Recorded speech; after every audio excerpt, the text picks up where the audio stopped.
Take a close look at this rocky cliff in the Grand Canyon, and what do you find? Sloping layers of hard rock, piled one atop another.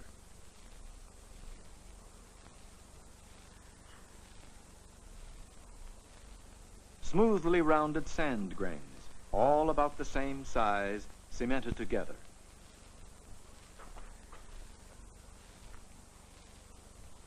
Animal footprints preserved in the rock. What do these clues reveal about the rock's origin?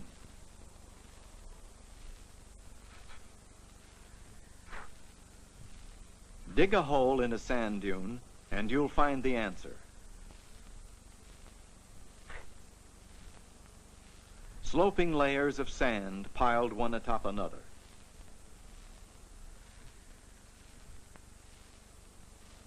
Smoothly rounded sand grains, all about the same size, shaped and sorted out by the wind.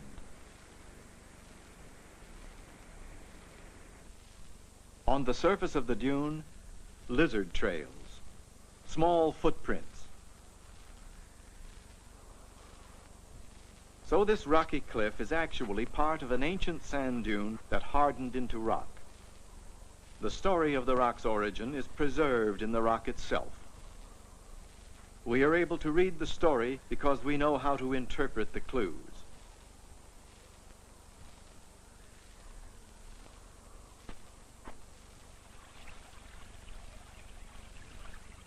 Let's use the same method to find out how some of the rocks here were made.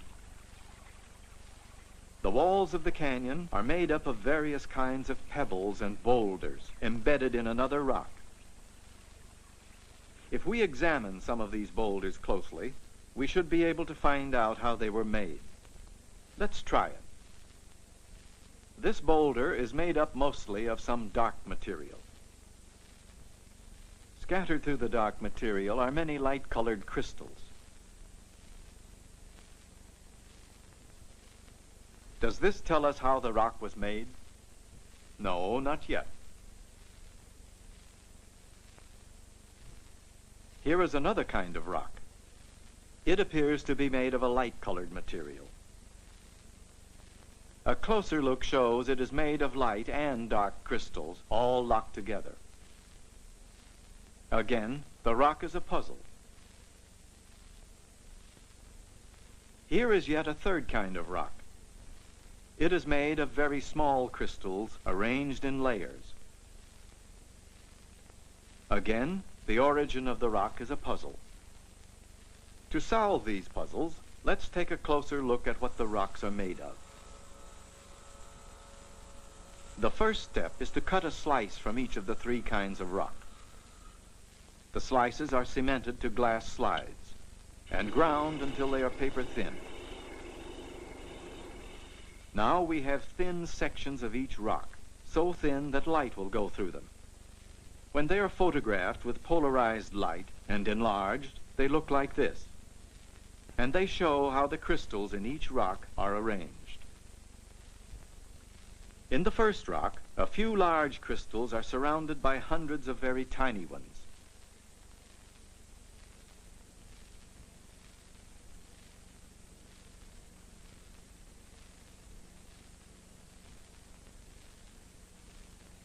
The second rock is made completely of large crystals that fit closely together.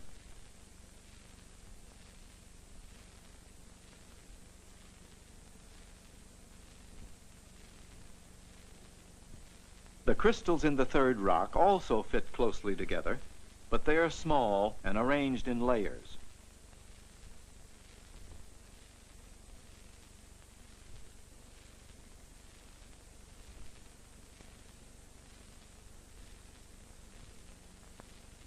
All three rocks have one thing in common. They all have crystals in them. But in each rock, the crystals are arranged in a different way.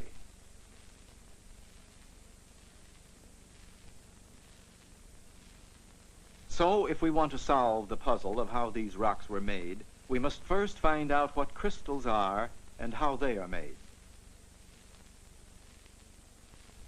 You may think that only things that look like this are crystals.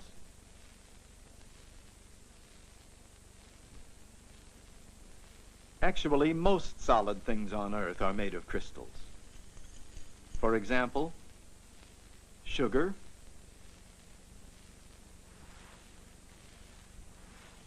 metals, ice,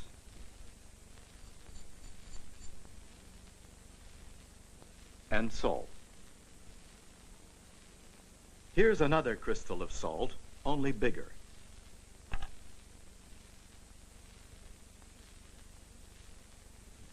It's easy to split or cleave the crystal again and again, parallel to one of its flat faces.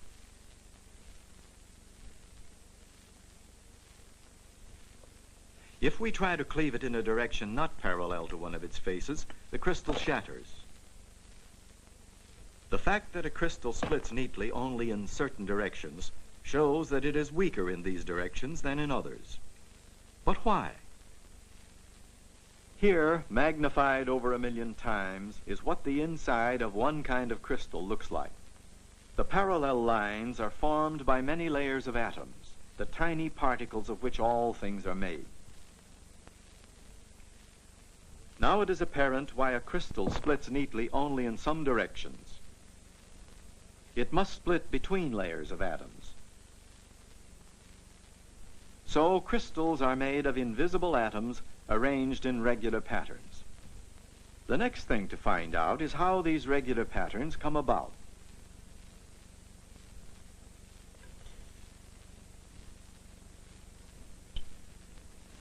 These are crushed crystals of a substance called salol. Each crystal fragment is composed of millions of regularly arranged atoms.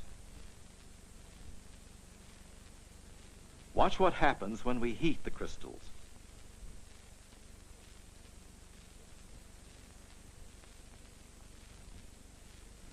The crystals melt. Heating the salol destroys the regular arrangement of atoms within the crystals, allowing the atoms to move about freely in the hot liquid.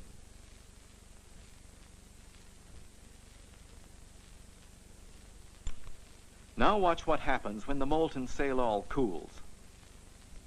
We'll use time-lapse photography to speed up the process.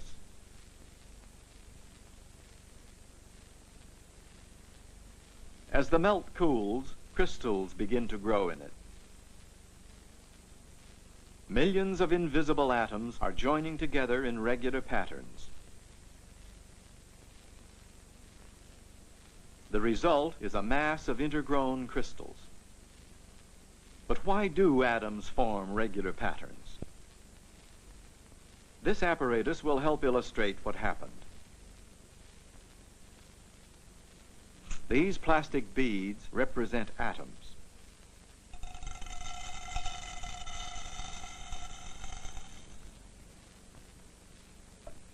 To represent heat, we'll use this vibrator.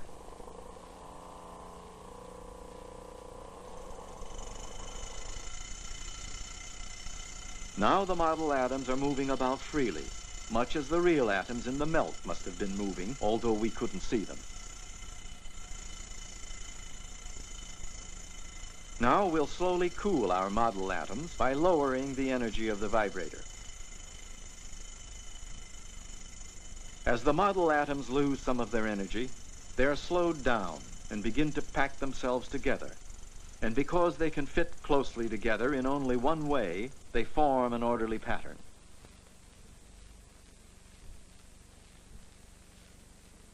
As the invisible atoms in the melt cooled and lost some of their heat energy, they formed regularly shaped crystals because they too can fit closely together in only one way. So atoms can form crystals only as long as they are free to move into regular patterns. What would happen if this movement were stopped suddenly? Let's find out. This crucible contains powdered bismuth borate crystals.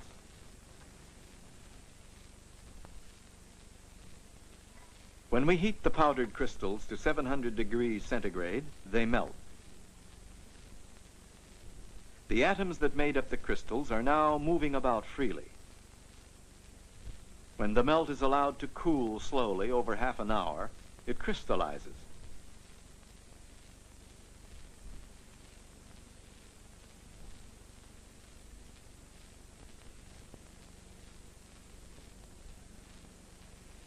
The result is a mass of intergrown crystals. Now let's repeat the experiment, but this time we'll cool the melt suddenly, in 30 seconds instead of 30 minutes. This time, no crystals form. By cooling the melt quickly, we froze the atoms in place before they could form orderly patterns. The result is a solid mass of unordered atoms. We call this glass. We can use the model atoms again to illustrate how the glass forms. Watch what happens when we suddenly stop vibrating them. The result is an unordered arrangement of model atoms, much like the real atoms in the glass. It is as though they were cooled suddenly, before they had a chance to group themselves into an orderly crystalline arrangement.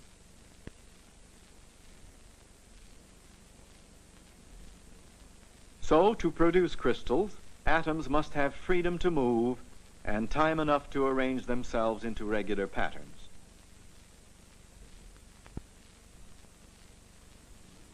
If this freedom is taken away, the atoms remain unordered and form glass.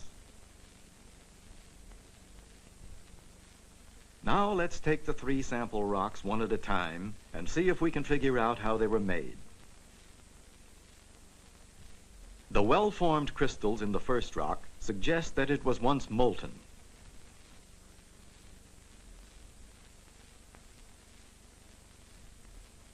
The fact that the crystals are small and separate suggests that the molten rock must have cooled quickly, becoming solid before the crystals could grow any larger.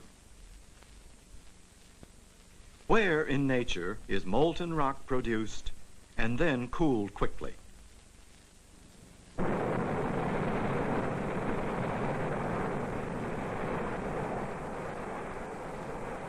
Every time a volcano erupts, molten rock is thrown out onto the Earth's surface.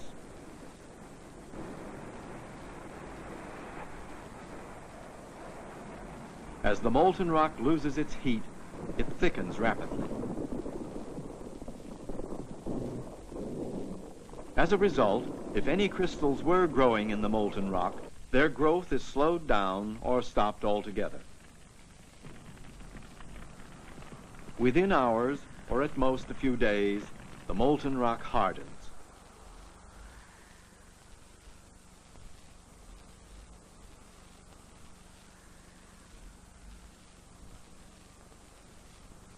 Molten rock that was thrown from a volcano before any crystals could grow in it may harden into a natural glass like this obsidian, a kind of volcanic rock.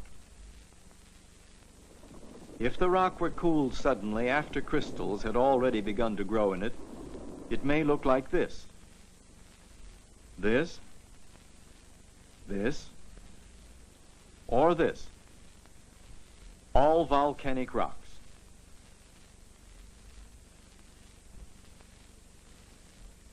How was this second piece of rock formed?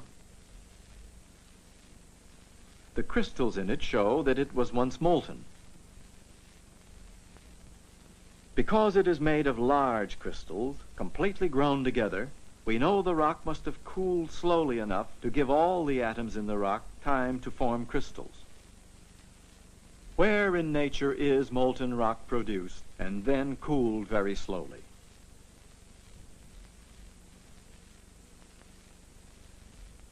There is only one place where this could have happened, and that is deep underground beyond our direct observation. Volcanoes prove that temperatures deep in the earth are sometimes high enough to melt rock. When a mass of underground rock melts, the overlying blanket of sedimentary rocks and the remaining body of unmelted rock act as insulation. So very little heat can escape, and the pressure of the overlying rock keeps liquids and gases from boiling away. Over a period of thousands of years, the molten rock cools. As it cools, crystals grow in it, changing the molten rock into a solid mass of intergrown crystals. If forces acting within the earth should now push the crystalline rock upward, erosion would uncover the rock.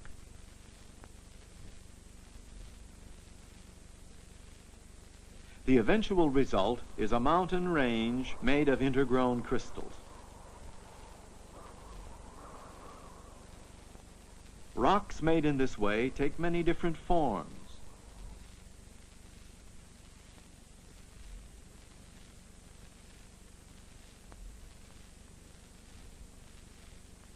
They are called Plutonic rocks, after Pluto, Greek god of the lower world. Because both Plutonic and volcanic rocks were once molten, they are both called igneous rocks, after the Latin word for fire.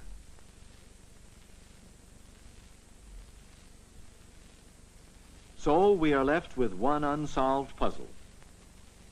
This rock is also made of intergrown crystals. But in this case, the crystals are arranged in distinct layers. This suggests that the rock never melted, at least not completely, because melting would have destroyed the layers. But if the rock didn't melt, how can we account for the intergrown crystals of which it is made? A demonstration with this wafer of steel will help answer that question.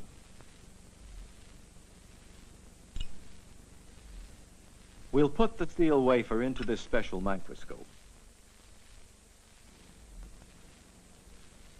The steel is heated to 850 degrees centigrade. It is still solid because its melting point is much higher, 1500 degrees. The microscope shows that the steel, like the rock, is made of intergrown crystals. Now we'll raise the temperature of the steel, but keep it well below its melting point.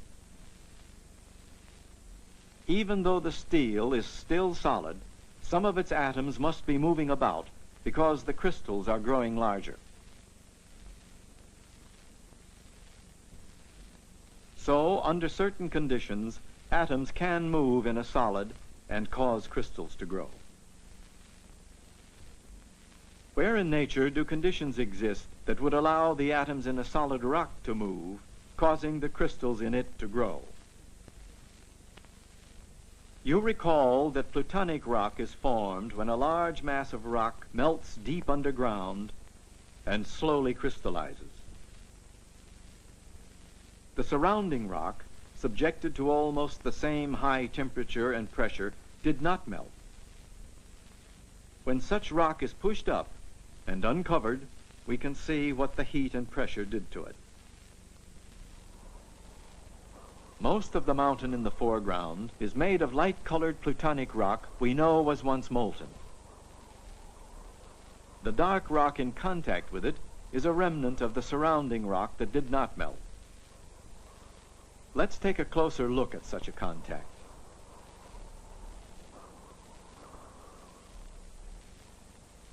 Here we can see places where the molten rock forced its way into a crack in the darker rock, further proof that the dark rock did not melt.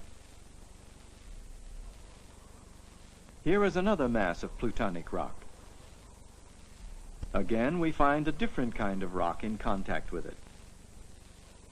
The darker rock is composed of distinct layers, and the layers are composed of intergrown crystals. Rocks made in this way take many different forms. Although they never melted, the heat and pressure deep underground bent and squeezed them and caused the crystals in them to grow together. So a metamorphic rock means a changed rock.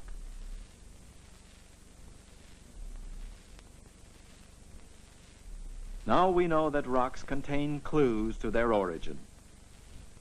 By interpreting the clues, we are able to tell how the rocks were made.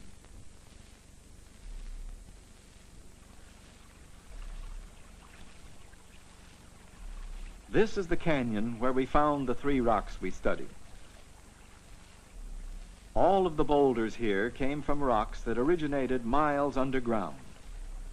After a long history, they are now embedded in another rock at the Earth's surface. But is this the end of the story? What would happen to this whole mass of rock if it were to be buried under miles of new layers of rock? Here is a piece of such a rock before anything like that has happened to it.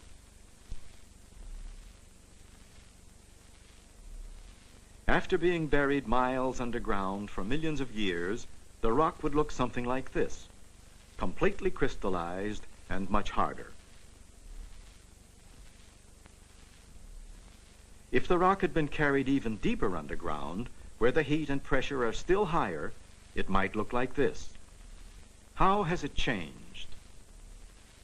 What might have happened to this rock if it had been carried still deeper underground, where heat and pressure become even more extreme?